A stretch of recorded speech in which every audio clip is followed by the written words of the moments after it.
Hello students, welcome back to the accountancy classes. So our today's topic is related to the word reserve and accumulated losses. So all these topic we have already discussed in our chapter, that is change in profit sharing ratio, and in this chapter there is also given these questions. So we are given only 3 questions. 2 are very minor question and 1 is the main comprehensive question, which include all the topics about the reserves, workman compensation reserve, how we will do the accounting treatment. So all that topic are covered in one question. So this is one comprehensive question जिसमें सभी points आ जाएंगे.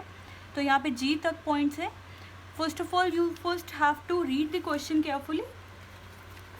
So please read the question.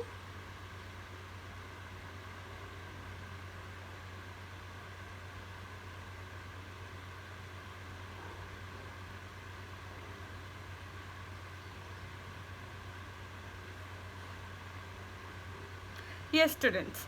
So as you have already read the question, so in this question we have to pass various necessary journal entries, right?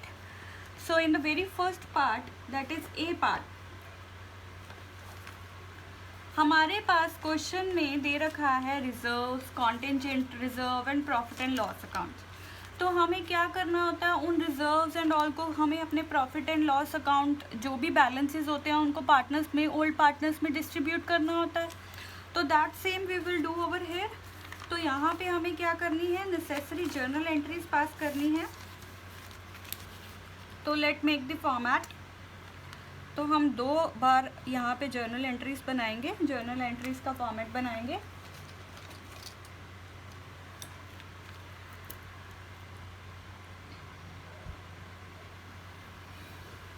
क्योंकि आप देख ही रहे हो हमारे पास journal entries काफ़ी ज़्यादा है इस क्वेश्चन में.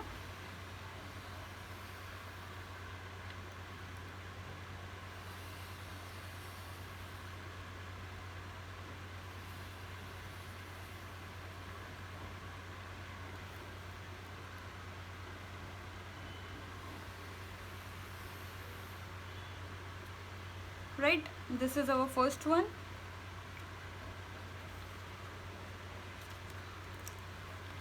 रुपीस. Right. तो हमें सबसे पहली एंट्री में क्या करना है, जो हमारे पास जर्नल रिजर्व पड़े हैं, कॉन्टिंजेंट रिजर्व पड़े हैं और प्रॉफिट एंड लॉस अकाउंट का बैलेंस पड़ा है, हमें 3 पार्टनर्स X, Y, Z में डिस्ट्रीब्यूट करना है. तो ए पार्ट की हमारे पास जर्नल एंट्री होगी, journal reserve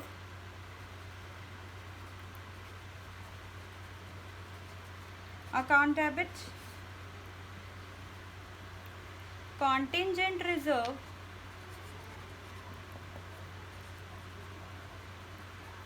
account debit, profit and loss account debit,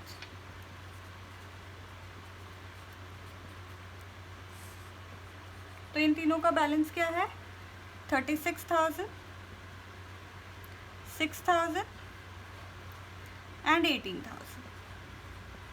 तो टोटल हुआ हमारे पास 50,000 और उसको हमें डिस्ट्रीब्यूट करना है X, Y, Z में इन 5:3:2.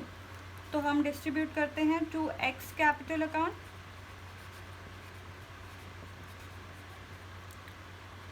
To Y's capital account,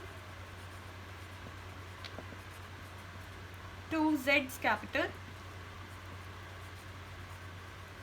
account.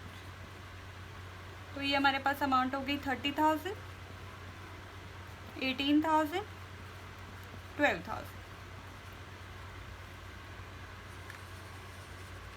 Then हमारे पास राइट हैंड साइड में एडवर्टीजमेंट सस्पेंस का भी बैलेंस पड़ा है, तो हम उसको भी तीनों पार्टनर्स में डिस्ट्रीब्यूट कर देंगे. X, Y, Z capital account debit, capital account debit,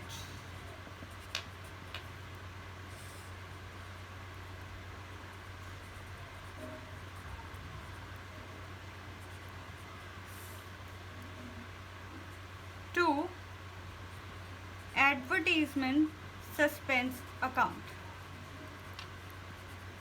amount है 24,000, 5:3:2 में डिस्ट्रीब्यूट करना है, तो amount will come out to be 12,000,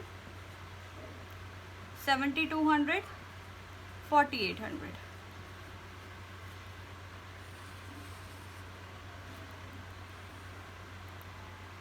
done. Now B part की एंट्री हमारे पास। बी पार्ट में हमें दे रखा है कि हमारे पार्टनर्स जो हैं उनके पास एडमिशन पे जर्नल रिजर्व पड़ा है और प्रॉफिट एंड लॉस का डेबिट बैलेंस पड़ा है, तो हमें पास करनी है नेसेसरी जर्नल एंट्री। तो जर्नल रिजर्व पड़ा है, तो journal reserve account debit to A's capital account, to B's capital account, that is 84,000, 48,000, 36,000। Then हमारे पास प्रॉफिट एंड लॉस का डेबिट बैलेंस पड़ा है, तो उसकी एंट्री हो जाएगी एज कैपिटल अकाउंट, बीज capital account,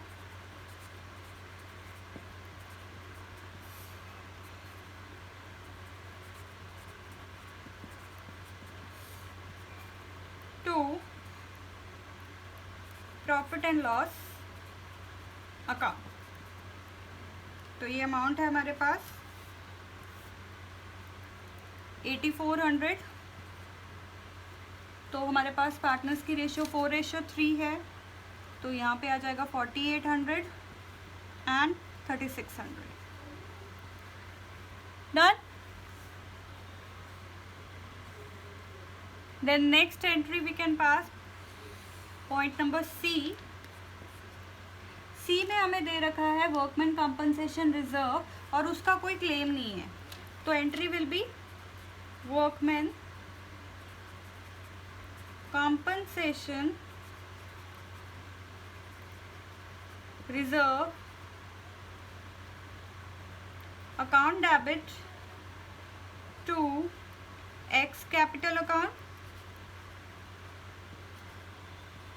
and to Y's capital account.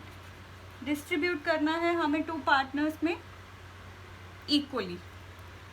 तो 72,000 है, तो 36,000, 36,000। सभी की नरेशंस लिखनी है आपको एग्जाम में। तो अब हम बनाएंगे, इधर कॉन्टिन्यूटी में करते हैं नेक्स्ट पेज पे, brought forward, carried forward.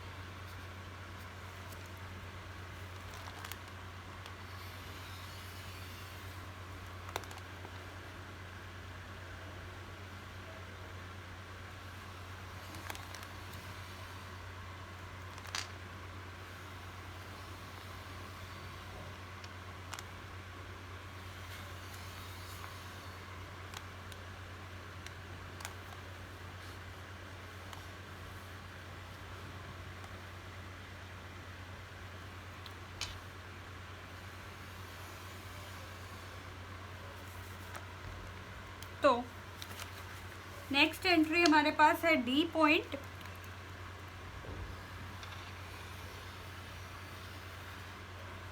D point के अकॉर्डिंग वी आर गिवन कि हमारे पास वर्कमैन कॉम्पनसेशन रिजर्व है, लेकिन उसका क्लेम भी है 48,000 का।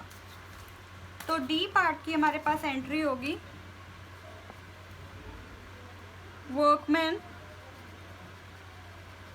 Compensation reserve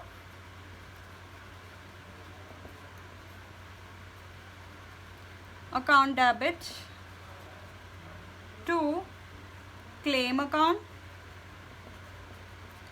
to X capital account, to Y capital account। 72,000 को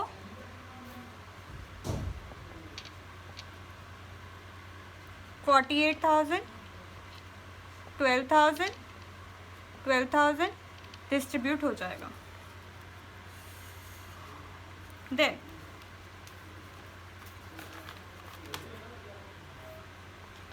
ई पॉइंट में इन्वेस्टमेंट फ्लक्चुएशन रिजर्व है और उसी की हमारे पास मार्केट वैल्यू दे रखी है।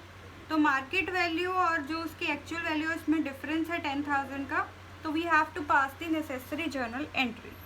तो entry will be investment reserve account debit to investment account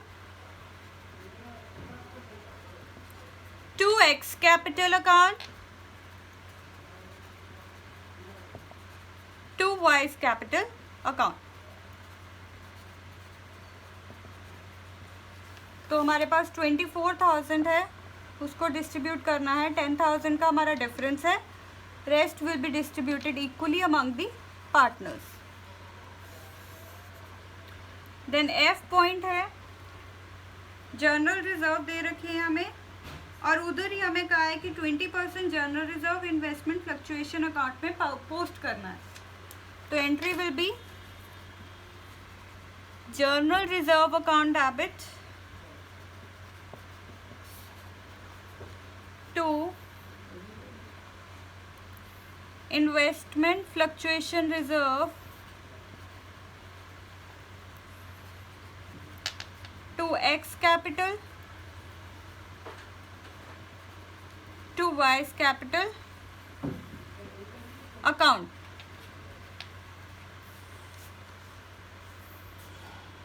$4,800 है, रिजर्व्स है 900 K, rest will be equally distributed among the partners. G point है,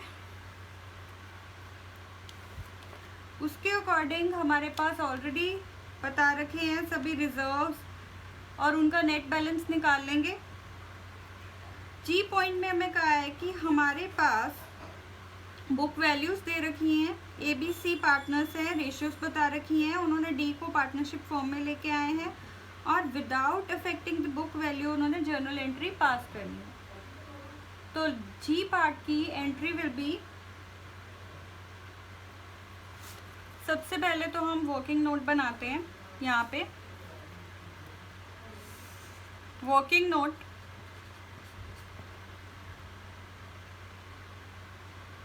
journal reserve plus contingent reserve plus profit and loss account minus advertisement balance. Balance comes out to be 1,80,000। A का balance, B का और C का। Sacrificing ratio निकालेंगे, old minus new, 6/10 minus 3/10 that comes out of B 3/10। B का क्या है 3/10 minus 3/10 तो नील। सी का है हमारे पास 1/10 माइनस 3/10 दैट इज माइनस 1/10 और ऐसे ही हमारे पास डी का कैलकुलेट हो जाएगा 1/10।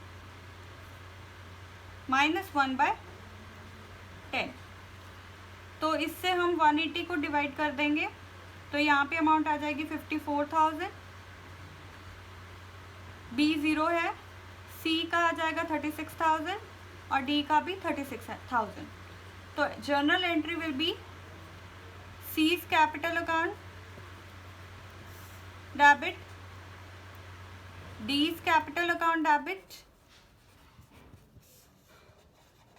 To A's capital account. Amount will be 36,000, 18,000 and 54,000.